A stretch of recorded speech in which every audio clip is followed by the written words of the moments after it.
We're with Dr. James Dowd, the author of the Vitamin D Cure. You've touched a little bit on some of the illnesses and conditions that can be related to vitamin D deficiency. Talk some more about those. You mentioned a whole host of them in your book, and what are some of the more common that you see? So the common conditions, and it's easy to remember these common conditions that are associated with vitamin D deficiency, are what I call the 5 M's, okay? Let's start with muscle and bone, because that's the one that most of us are familiar with. So vitamin D is very important in building bone mass, particularly during late fetal development, second and third trimester, and throughout childhood.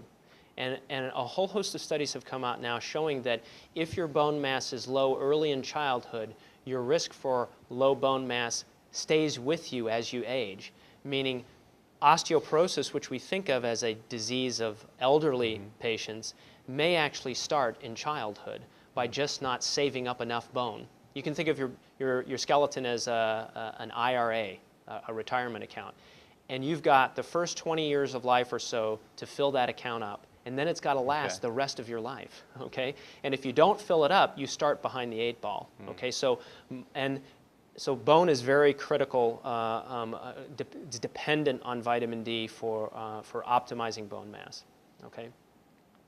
Muscle, not something we typically think of as something important related to vitamin D.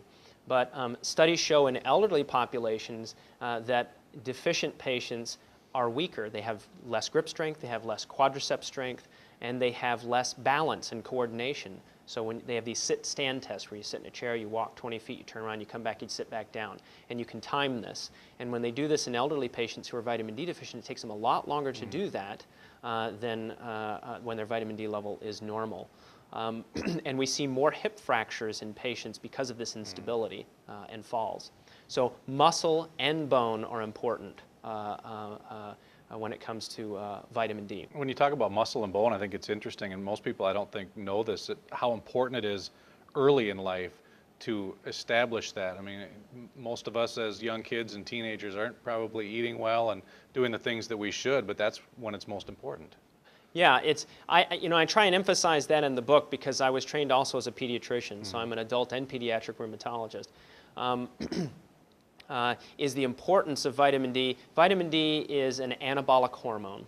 You think about anabolic and catabolic hormones. Anabolic hormones, we all think of the sports on TV and people abusing human growth hormone and testosterone and these sorts of things. Well, vitamin D, actually vitamin D was used, I was talking with a friend of mine, vitamin D was actually used early on, probably in the 40s or maybe even earlier, as an anabolic steroid for Olympic athletes. In Eastern Bloc countries, they thought, okay, this stuff is important for bone and muscle, and no one's looking for it, so maybe we can just like tank our athletes up with vitamin D and we'll have an advantage. So there were some thoughts that it may have that. Now, it's certainly not as effective as human growth hormone and testosterone in those respects, but it still is a weak androgen, and so as an androgen combined with all the other growth hormones that we have during childhood, and we're building bone and muscle mass, growing, it plays a facilitative role in accomplishing all of those tasks. And when it's not there, things are not optimized, okay? And that places us at greater risk for things like osteoporosis at the other end, and probably osteoarthritis at the end, because what we know now is that osteoarthritis is probably more of a bone disease than a joint disease. Yes, your cartilage is deteriorating, but it's deteriorating because the foundation it sits on, your bone, is not healthy, okay? And so unhealthy bone laid down in the beginning, it's like building a house. You build a lousy foundation. I don't care how expensive the materials are above ground. If the foundation is rotten, you're going to have problems later on, okay? And that's exactly how I think of the effects of vitamin D early in childhood on consequence of disease later in life.